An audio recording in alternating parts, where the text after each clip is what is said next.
კადრები რისკის ფასად ოკუპირებული ახალგორიდან ცხოვრება ახალგორიდან გადარქმეულ ლენინგორში, სადაც ქართული კვალის წაშლა მიზანმიმართულად მიდის. აქ ქართული ენის სწავლება ამოიღეს და ოსურით ჩაანაცვლეს. პროცესი უბრალოდ ისაფერხებს, რომ სიჩქარეში ოსური სახელმძღვანელოების დაბეჭდვა და შემოტანა ვერ მოასწრეს.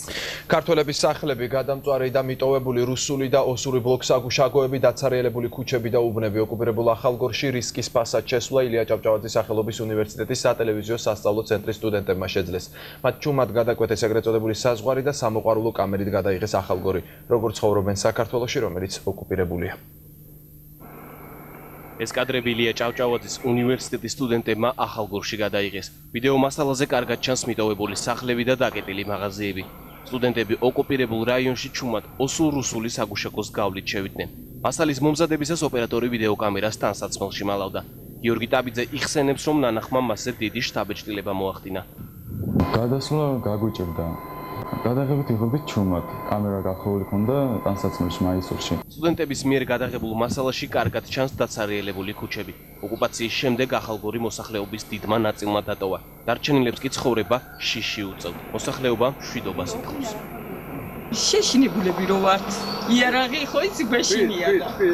იარაღისა გვეშინია, სხვა არაფერი. როგორც ვიყავით, ისე ვიყვეთ, რუსები რა არის, ქართველები რა და ოსები რა არის. იყოს მშვიდობა, იყოს ქვეყანაზე ყველაფერი კარგი. რუსეთს საქართველოს ომის შემდეგ დაცარიელდა იკოთის საშუალო სკოლაც. დაკვეთილები რიგ შემთხვევებში მხოლოდ ერთი ბავშვისთვის ტარდება. 140 მოსწავლიან სკოლაში დღესდღეობით მხოლოდ 17 ბავშვი სწავლობს. ოკუპაციის შემდეგ შეიცვალა სასწავლო პროგრამაც.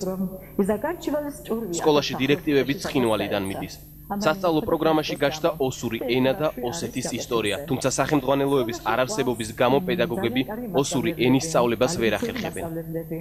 ჩვენ კი არ შემოვიღეთ, მაგრამ ახალმთავრობასთან დაკავშირებით, ესე იგი პროგრამა არის ცხინვალი და შემოსული, დაწყებითში შეემატა ოსური ენა და რუსული ენა პირველი კლასიდან მეოთხე კლასის ჩათვლით.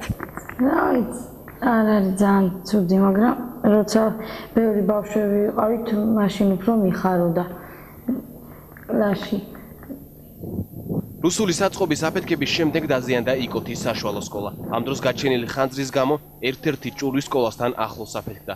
ისედაც დაცარიელებულ საკლასო ოთახებში დარჩენილ მოსწავლეებს ზამთარში მეცადინეობა გაყინულ ოთახებში უწევდათ. ეს სკოლა დაზიანდა, ის რაღაც აფეთქდა, მაშინ მინებდა იმ დრო. სულ გამოიყურება.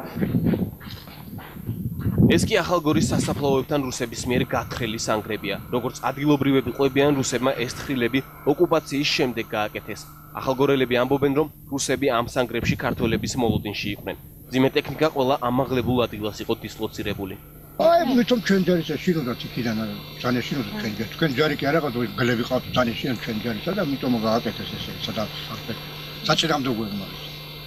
აი, იქითაც გათხრილია, ავედაბლას გათხრილია, აი მაღლა, აი ადგილობრივები დახმარებას ითხოვენ. ოკუპაციის შემდეგ მასწავლებლებს გაკვეთილების ჩატარება გაროთ ხელფასის გარეშე უწევთ. რეგიონში და მოსახლეობა კი სახლებიდან გამოსვლას და რუსებთან კონტაქტს თავს არიდებს.